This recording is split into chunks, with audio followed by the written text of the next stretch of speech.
thank Tony Heslin, owner of Nackid, Shakedown Street Eats, and Fat Tony's Deli for supporting our rallies and providing water today. You'll find a water table over here.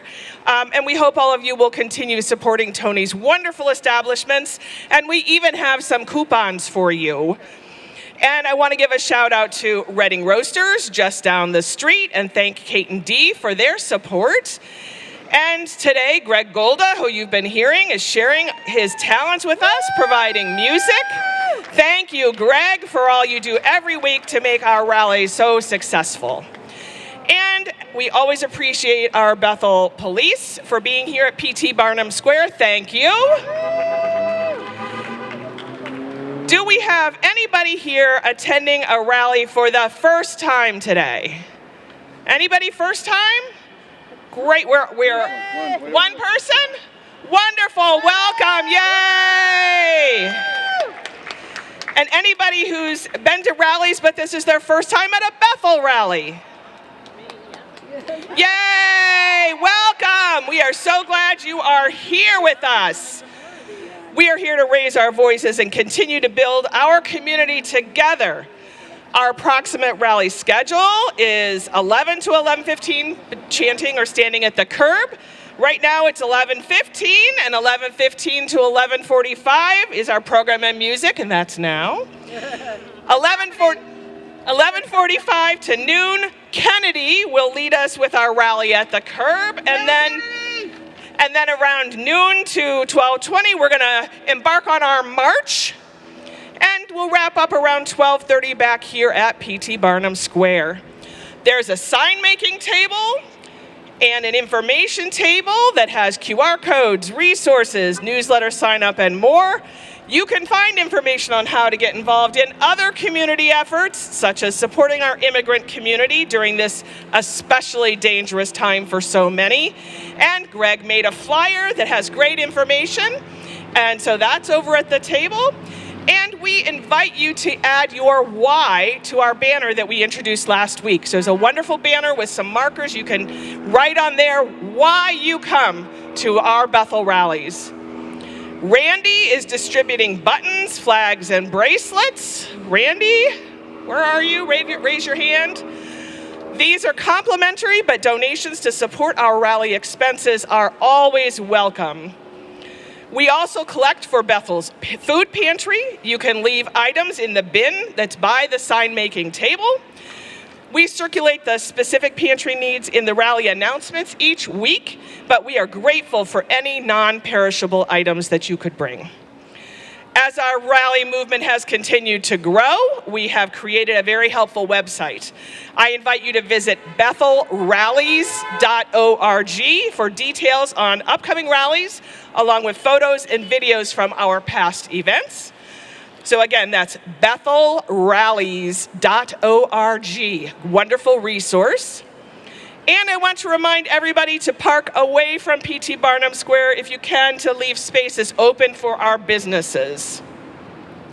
Lastly, if anybody in a passing car says something unpleasant or negative, please don't yell back. It's always better to tell them to have a wonderful day.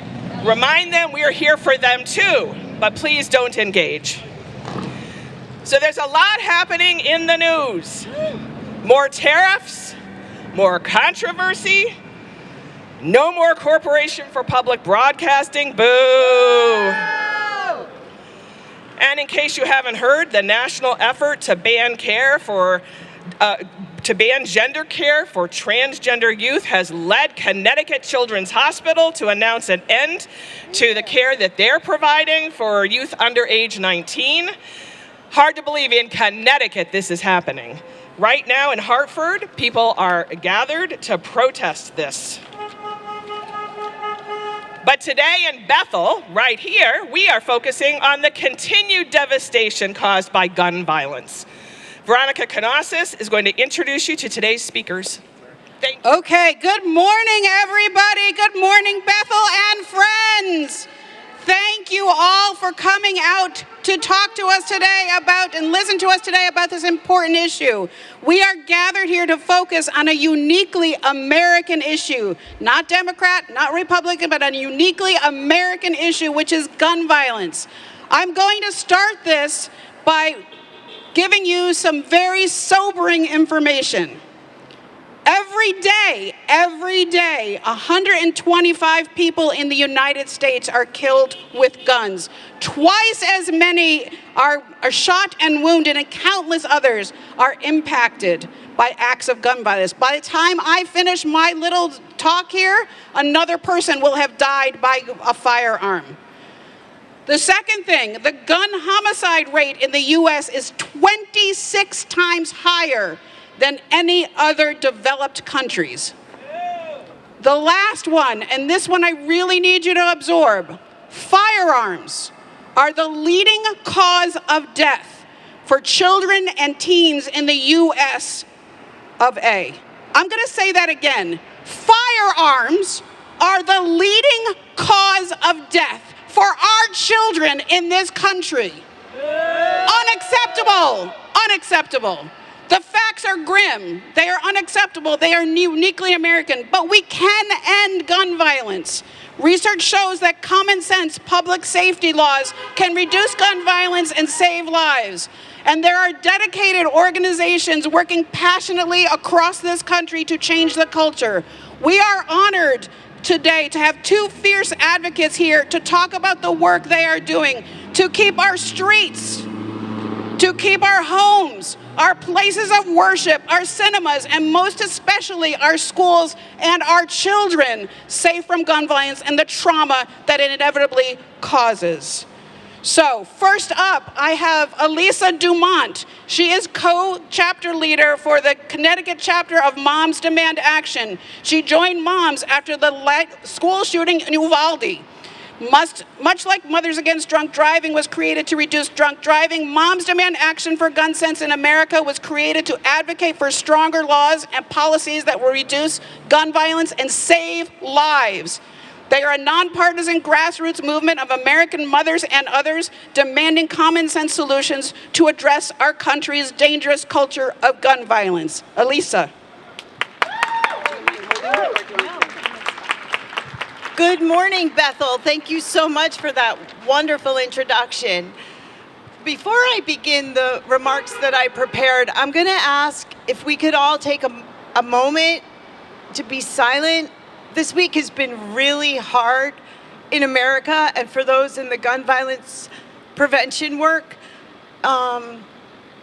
We have survivors here among us, and if we could just take a moment and know that there are places in New York City, Montana, there's so many I can't remember, that there are people who have been killed and there are survivors who will never be the same. So if we could take a moment and remember that and to know that that is why I am here and why so many of us are here. Thank you. Like Victoria said, I joined Moms Demand after the school shooting that happened in Uvalde, Texas. I remember seeing it on the news, put my hands on my head and thought, what can I do? Why does this keep happening? Also, as Victoria said, guns are the #1 killer of children in America. Unacceptable. This is something that we can do something about. So as a volunteer with Moms Demand Action, I'm here today to talk about something incredibly important. We just came off of a very long heat wave, and these cool, crisp mornings and days are reminding us that back to school is just around the corner. So as we approach the back to school season, the safety of our children and the critical role we all play in preventing gun violence. As parents, guardians, and community members, we have a responsibility to ensure our children's safety, not just in schools, but everywhere they go. That's why Moms Demand Action has made secure gun storage one of our very top priorities. and it's why we're urging everyone to be smart. Woo! So be smart is not just a catchy little phrase. It's a call to action. This is something that we can all do. It is a roadmap for responsible gun ownership and child safety. So I'm going to walk through what SMART stands for. S, secure all guns in homes and vehicles. Yes. M, model responsible behavior around guns. Yes. A, ask about the presence of unsecured guns in other homes. Yes. R, recognize the role of guns in suicide. Yes. T, tell your peers to be smart. Yes. As we prepare to send our children back to school, it's crucial that we have these conversations about gun safety and secure storage. Every year, hundreds of children are involved in unintentional shootings, many of which could have been prevented with proper gun storage. That's why we're dedicating an entire week, Smart Week, to spread this message far and wide. During this week, we're asking everyone, gun owners and non-gun owners alike, to talk about secure storage, to check their homes, and to reach out to their communities. Remember, secure storage isn't about taking away rights. It's about exercising responsibility. It's about ensuring that guns are stored locked, unloaded, and separate from ammunition.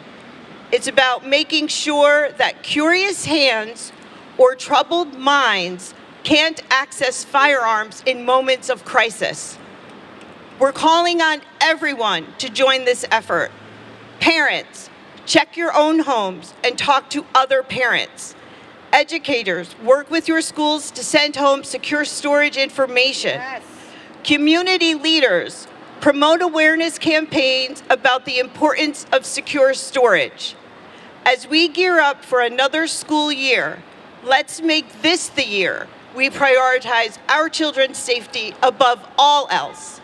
Let's be smart, let's secure our firearms, and let's work together to create safer schools and communities for all our children. Whoa. And before I leave, I would just like to leave you with this quote that was from the Executive Director of Moms Demand Action, Angela Farrell-Zabala.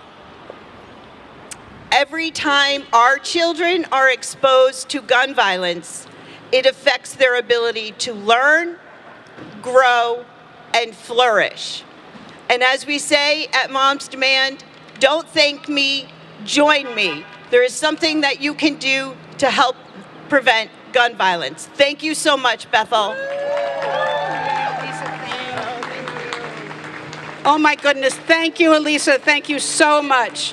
Now I am so happy to introduce my friend, Abby Clements. Abby Clements is the Executive Director and co-founder of Teachers Unify to End Gun Violence and has been an elementary teacher for 32 years. Abby and her then second graders are survivors of the Sandy Hook school tragedy on 12/14/12. Since that fateful day, Abby has been a gun violence prevention activist. She is a strategic consultant on gun violence issues for the American Federation of Teachers, a member of the Enough Plays to End Gun Violence National Advisory Council, and a board member of States United to Prevent Gun Violence. Abby has been featured in various events, publications, and documentaries, including the 2024 DNC, Newtown, If I Don't Make It, Newtown, If I Don't Make It, I Love You, Bullets into Bells, AFT Voices, USA Today, AARP Share My Lesson, The Hill, and among many others. My friend Abby.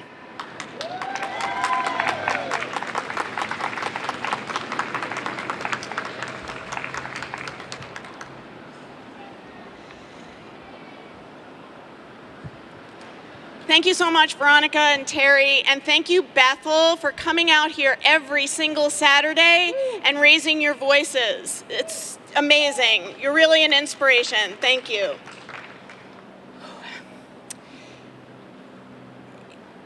Even hearing those words, it's hard after all these years, almost 13 years. So almost 13 years ago, I walked into school. I stopped at the office to chat with my principal about the importance of rapport that teachers have with students that is often overlooked in our teaching and in our evaluations. And I walked to my second grade classroom. You know what happened that day. You know the horror that befell this beautiful school just a few miles from here.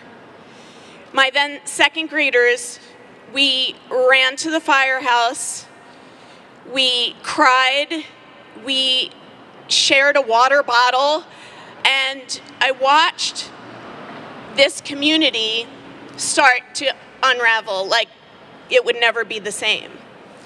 And we were forever changed. Immediately after, my family, we propelled ourselves into the gun violence prevention movement. And my daughter at the time was 16. She was in lockdown at Newtown High School, and for a little bit wasn't sure if I was okay and my students were okay. She led the family. We protested locally. We went to national protests. We showed up. We went to the White House. I mean, for years. I was a very proud Moms Demand Action volunteer for many years, and I loved it. I loved helping Connecticut get organized, especially after school shooting after school shooting happened. But all along, I was waiting for a teacher organization to emerge. I couldn't really understand why we did not have a teacher-specific, educator-specific organization on gun violence prevention yet. And I thought about it for a long time, but I was teaching, taking care of my kids, and I was thinking somebody else is going to do that, and I'll just join them. But it didn't happen. And after yet another horrendous school shooting in November of 2021, I was in a group chat with two other activist teachers. One is a survivor of the Marjory Stoneman Douglas tragedy and still teaches there, and the other is a New York City activist. And the group chat probably looked like the group chats that you have with your families after these heinous events happen over and over. Oh my God, another school shooting. Where did the kid get the gun? Why wasn't it locked up? And where are the teachers? Why aren't we hearing from the teachers? So I asked them in this group chat, I said, you know what, I've been volunteering for almost a decade elsewhere and waiting for a teacher org. I think it's about time that maybe we started ourselves. And I asked them and they said yes. I mean, they're high school teachers, so like we had a name, we had our URL, we had our social media tag like that night. And Teachers Unified to End Gun Violence was launched. So where do we find ourselves now? And why are the voices of teachers so important? Since Columbine, 394,000 children have been impacted by gun violence at school while they were at school since Columbine. There have been 428 school shootings since Columbine. And just this year alone, like we're just a little more than halfway through the year, there have been 256 mass shootings in America. Teachers' voices have not been heard on this issue, and we know children best. We need to be the spokespeople for our kids because it is the leading cause of death for them in this country. That is obscene. We know the ways to take care of our kids. We know when these drills are actually causing more harm than doing any good. And we have not yet been included in the solutions, and that is part of our mission. To empower educators to demand that communities are safe from gun violence. Woo! According to a recent Gallup poll, teachers are like very trusted folks, like apparently right under nurses. We are revered as being important in terms of spokespeople, which is actually quite hard right now if you think about it. So the time is now. What keeps me up at night is the dismantling of these programs, the dismantling of the Department of Education, the rollbacks in legislatures for common sense gun laws that people have fought for so long to get, taking away free lunch, free breakfast, the increase in class size. This is going to impact gun violence. I'm just worried that we will have an increase in gun violence because of all of this. And I know there's so much to worry about, but I hope and pray and beg you to not let this issue get swept into the chaos. So if you have any teachers in your life, encourage them to come to our website, teachersunify.org, and join our efforts. We are over 25,000 strong from every state, and we are the bridge connecting the gun violence prevention movement and the education space. Thank you so much for having me, and I want to say one more thing. Bethel is a very special place for me, and nearby Ridgefield. I have friends here, you know Terri and Veronica, and my good friends Bob and Wendy. They walked the walk with me and with my family. I don't know where I would be without them, and they show up and they're here. So thank you, Bethel.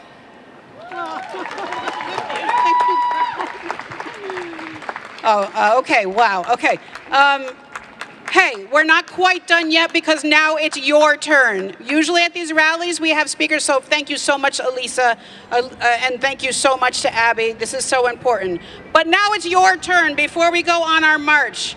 I want you to raise your voices, and I want to hear what you have to say. So if you are angry, frustrated, heartbroken, then let me hear you say, enough. Enough. Say it again. Enough. If you recognize that when we lose our children to senseless gun violence, we lose everything, let me hear you say enough. Enough. If you refuse to accept that the daily death toll is the price we have to pay for our freedom, let me hear you say enough. Enough. If you are appalled at the idea of lockdown drills and bulletproof backpacks, let me hear you say enough. Enough. If you are tired of listing off cities that have experienced one mass shooting after another, let me hear you say enough. Enough. If you are tired of gun violence claiming over 125 American lives every single day, let me hear you say enough. Enough. And if you are pledging to use your voice and demand our government takes action, let me hear you say, enough! Enough! Thank you so much for coming out to support us in these issues. Let's go rally. Let's tell people we will not accept this.